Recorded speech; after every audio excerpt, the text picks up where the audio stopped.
Hi everyone, this is Teddy from thefinancialbulls.com, and this is the market recap for the past 2 weeks, along with some setups for the next 2 weeks as well.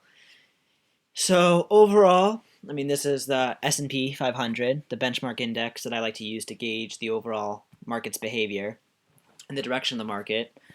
Crazy, crazy past 2 weeks. It's pretty much just a V shape. As you can see, it was around here that we had our last video. Rallied in 21, got hammered, right? And this was that level right here, that 1900 level that was critical because that was the past pivot low. And given that an uptrend is comprised of higher highs and higher lows, if it violated that pivot low, that was enough for concern. And even though the market's rallied above that point right now, back when the market was down here testing its 200 and that recent support, and then it broke below, this was a good signal to get to sell, and it ended up proving right. The market continued to lower, a lot lower, and dropped from this point right here where it broke it around 1900 and went down to 1820. But ever since then, it held, sorry about that, it held support, the market held support at that 1815 level around here, which was the projected move once you break from this most recent support level. Went back to retest it, and then the market rallied and had a vicious rally. Huge rebound from 1800 to 1961 in a little over a week. The market's now above the 200 period moving average. It's above the 10. It's above the 21. So I think we're back in the uptrend, and everybody should be thinking buy with some tactical shorts because the market's resumed its uptrend. It was kind of a fake out. If the market went back down to 1819, rallied into the 10 maybe, and then rallied back down and continued to make a series of higher highs and higher lows, then that would be a cause for concern. But the market's done everything that the bulls wanted to do, which is it had a nice mini correction pretty much, breaking below the 200, and it caused some concern to take a little risk off. But ever since then, the dip has been bought.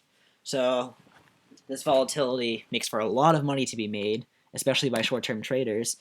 And it's also a place for long-term investors, I guess, to kind of get on board the trend. If they haven't, if they missed this overall trend, then I think you're kind of late. But it could keep on going for who knows how long.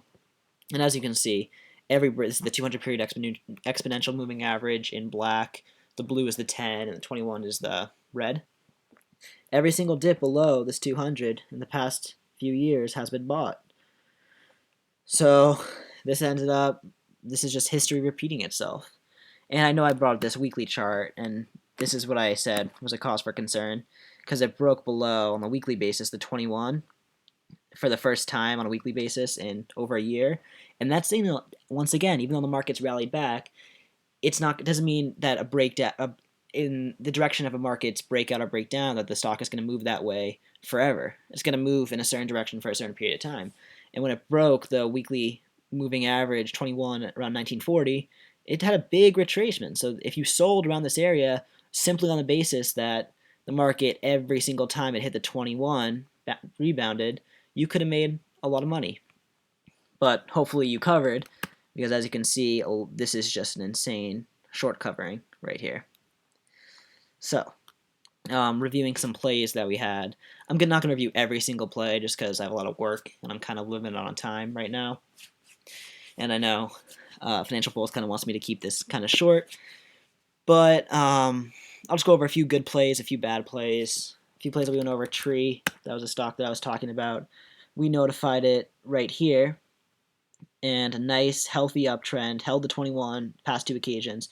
Had a nice, simple retracement, and then it went from $34 to around $37 in a couple days. So it did exactly what I anticipated. And now it's kind of tapered off. Probably definitely sell if you bought it from around down here. So a good play. You have, what else? Tree. You have, there's some plays that didn't really work out. Probably the best play that I had that I remember we talked about in the recent video was AGIO, Agios Pharmaceuticals.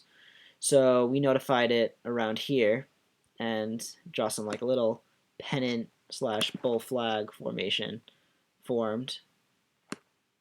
Just draw the trend line just to give you a better visual representation. And it was held above the 10 period moving average, broke out on this day, and it's since been riding above the 10 ever since, from around $60 to $80. So wow, I didn't realize it was even that good. This would probably be the time to sell with this doji, and it's had a really nice move without virtually any down days. So that was a really good performer that if you listened to me, you would have bought. But then again, I understand you're not going to get it perfect. You're not going to buy exactly at the low and sell it exactly at the high. So, but it's definitely a good momentum play that played out perfectly. Some more plays, some plays that didn't work out, or to keep on with the ones that did. GEF, this was a short play. We notified it kind of like a right here, and it went from $45 down to $42, and it's since rebounded. But this would have been an obvious place to cover at previous support, and it went below support, as you can see with that long wick, and then came back above it. Any smart trader would have covered right there. Some plays that didn't work out. Plug right here was when it's kind of a signal to get short below the 10, below the 21, kind of in this consolidation pattern. So that looked promising, but really it hasn't been. It's just done nothing ever since. So that's kind of disappointing. Another stock that was disappointing was WNS. This was more of a risky play. I mean, a pullback into the 21. It has these long range bars. It's not a perfect healthy uptrend. It's kind of unstable, but it was still uptrend nonetheless. So if you bought right here, people were probably buying the dip. They ended up getting hammered. I mean, the stock gapped down on earnings, from 22 to 20, and then has been doing nothing ever since. So that's pretty bad. But I feel like if you cut your losses and you played an AGIO or a tree, and you held on to those winners when they were winners, then you'd pay for your small losses in, let's say, a WNS or a plug, which were pretty much straight up losers. And you're not going to win 100% of the time. You're not going to win 70% of the time. I mean, as they say in all the textbooks, you can be a great trader and win a third of the time, as long as you cut your losses and you let your profits run. And by no means am I a perfect trader who gets every single play right. I get many, probably even more than I'm probably wrong more than I'm right, but my average gain for a win is a lot higher than my average loss for a losing trade. So now with some plays for the future, I'm looking at a few stocks on the long and short side. Brew, Craft Brewers Alliance. This stock has rallied from $12 to $18 in about a month, and it's having a nice, simple retracement back to the 21 period moving average. So if it maybe goes a little bit lower, around $16, I'd be looking to buy. Let me see previous support. Yeah, I mean, not really. I mean, so, yeah, there's resistance up here, so hopefully it can retest that. TSQ, stock that had its IPO in August and has been, steady uptrend, and has had a nice 4-day retracement into the 21 period moving average, so I'd be looking to buy this dip. DTSI, this stock, I mean, as you can see, I don't really like to fight the trend. I like to go with the trend. I like to find strongly moving stocks above the 21 or above the 10 even, and hop on that trend and stay with it for as long as I can. And as I said, it's not the only way to trade. People can make money doing tons of different things, playing counter trend moves, playing reversals, playing fundamentals, playing penny stocks. It doesn't matter. This is just the easiest for myself. This stock, DTS Inc., riding really nicely above the 10 the past few weeks. Barely got affected by the overall market sell-off, so that shows relative strength. And it's just been hanging, pulled back $1, and it's been hanging around the 10-period moving average, but it had some nice daily bar action right here the past 2 days. And also note that on this retracement, the volume just pretty much fell off right there. So that signals to me that we could maybe get another bounce and go higher. PTRY, another stock riding above the 10, above the 21, above the 200, and hasn't really been going straight up like it did here. It's kind of resting a bit. So maybe if it gets above this 2450 level right here, it could see some more upside. FINL, this stock got hammered, and now it's kind of been forming this bearish flag consolidation pattern over the past few weeks. And it's heading up into the 21 period moving average, so I'd be looking to sell this kind of mini rally. I don't think it's as strong as the other plays because, as you can see, it's at pretty strong pronounced, I wouldn't say strong, pronounced, obvious support. So you just want to be cautious with this one. But if you want to take a big risk, maybe go with that. And these are obviously, I'm heading into the short setups now that cover the long setups before. HELE, sorry. Oh, sorry, this is not a long setup. I mixed up longs and shorts. This right here, I mean, the stock broke its kind of pronounced downtrend a little bit, and ever since this day, when it did that, it's had a nice rally, and it's rallied above the 10, above the 21. It recently crossed above the 200, and the next logical place for resistance is around $62, and it's trading at 60 right now. And as you can see, it's forming a very nice and tight bullish flag pattern, which I love to trade. So, as you can see right here, so maybe a move above 60.30 could send a move to 62 and continue the trend. That's just a really clean, nice pattern. NCR for the short side. Ooh, okay, this chart looks, oh, okay. I mean, it kind of held support. I mean, it got hammered, and now the stock's rallied back into the 10-period moving average, so some people may want to fade this bounce. Usually it's a lot higher risk to sell bounces from capitulation moves, which are just big, huge down moves.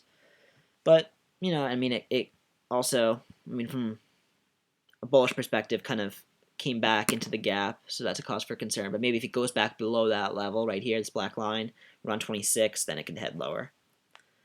APA, this stock got hammered, Apache, below the 10, below the 21, below the 200, rallied back into the 10 the other day, and it's just gotten sold off along with a bunch of oil stocks. I mean, I was looking at TLM, and it's kind of too late, I feel like, to short this.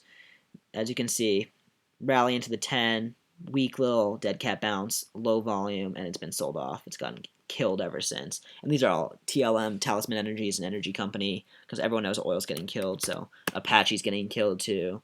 And it just looks like there's a lot more downside for these types of stocks. I mean, that just like who's buying this? It's not any major support. You know, it's below all the major moving averages. It recently broke down from a key level around 77. So the path of least resistance is definitely down, in my opinion. And last but not least, BIOS. This stock, I don't know what they do, but they are at some support right here, going back about a year. And it had a nice bounce, but the bounce has been anything but strong. It's just been a feeble bounce, rallied into the 10, can't really do anything. And let's go on the 60-minute chart, see. Yeah, I can't really see much there. Back to the daily. Just if it breaks above the 10, that's your, if you're short, that's your place to get out. But right now, if history continues itself, the stock's probably just going to retest this 561 and hopefully go below that if you're short. This looks like a great chart to sell. As you can see, it's kind of a bearish pennant pattern after a long down move. But the stock's not doing anything. It's kind of rallied back into the 10 a little bit, but I would fade this, definitely. So that concludes it. I know this video was a lot faster than the others. I have a lot more work, and I feel like, yeah, I mean, I feel like it's kind of true that nobody really wants to watch a long 30-minute video. So sometimes they will be 30 minutes, but I just like to give you nice, fast insights into the markets, what I'm looking at, what I looked at the past few weeks, my overall view on the market. So thanks for watching, and good luck trading. See ya.